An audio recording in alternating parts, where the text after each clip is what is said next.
Noong nakaraang July 16 po, natawagan natin ang mag-inang sina Bernabina Magdaes at si Bea Marie Dominguez. Panoodin po natin ang kanilang mensahe. Pangalan mo? Bernabina Magdaes po, Kuya Will. Bena, tiga saan ka? Nag-aaral ako, Kuya Will, pero nandito po ako sa anak ko. Eh ikaw, anong trabaho mo? Wala po, sir. Kasi may sakit ako sa puso. May sakit din po kasi yung anak ko ng chronic kidney disease. Nasaan yung anak mo? Isa lang po, Kuya Will. Ilang taon yung anak mong yan na may sakit? 26 po. Babae po siya. Kaming dalawa lang po sa buhay. O, pwede ko ba siya makausap? Opo, opo. Pangalan mo? Bea po. Oh, kamusta ka? Hindi po mabuti sa totoo lang, Kuya Will. Nagagamot ka ba? Opo. Isa kayo kumukuha ng pera. Wala naman trabaho ang nanay mo. Lumalapit po kami sa mga konsehal po, sa mayor, sa DSWD po. Tapos po, Kuya Will, kasi yung sahod ko, pinambabayad din ng upa eh. Nung nagsimula po yung pandemic, napulol din po yung trabaho. Kaya naipon din yung upa po. Pero may trabaho ka ba ngayon? Meron po, Kuya Will. Pero may karamdaman ka, pumapasok ka.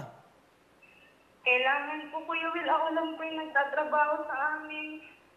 Meron ka bang anak? Wala po. Ano, ginagamot? Paano ka ginagamot? Steroid therapy po for 1 year. Kaso po, hindi po kakayanin kasi ang advice po ng doktor mag-relieve po ako sa work ng 1 taon po. Buti pala, natawagan ko kayo. At buti nag-comment ka ito. Ayan. Oo nga po, Kuya Will. Araw-araw po. Ayan, meron kayong 30,000. Binigyan ko kayo ng tigisang jacket. Maraming salamat, Kuya Will. Meron kayong Hindi tablet. ko nga po alam. At mahal ko yung mga gamot namin nag-ina, Kuya Will. Okay, kayo na bahala sa anak nyo. Thank you po. Opo. Bye-bye. Okay, salamat. Thank you very much. Okay. Ako po nagpapasalamat dati sa ako sa mga natawagan mo. Malaking tulong po ito sa amin mag-ina. Ito po yung anak ko, si Bea.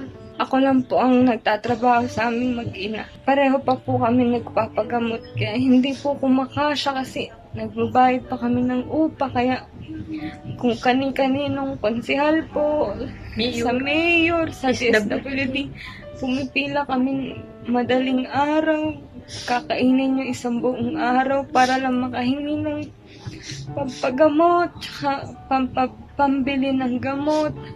Kaya hindi po namin akalain na matatawagan po kami.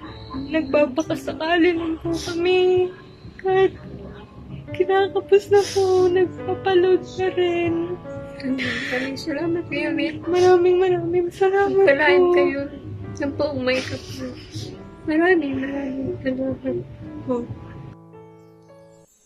Okay, yan po ang magnanay, no? Pareho po sila may karamdaman. Si Nanay ang mag-inang sina Bernabina Magdaes at Bea Marie Dominguez.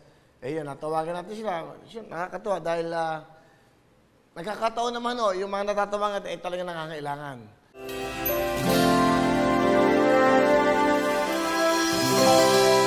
Hello mga kapuso! Ako po si Ipon. Minabati ko unang-una dyan mga kaipo natin, mga kaskwami ko dyan. Nagustuhan nyo ba ang video na to? Marami pa kaming inanda para sa inyo. Mag-subscribe lang sa Wowin YouTube channel. Tsaka, don't forget to hit the, the bell button para lagi ka updated. Yun lang!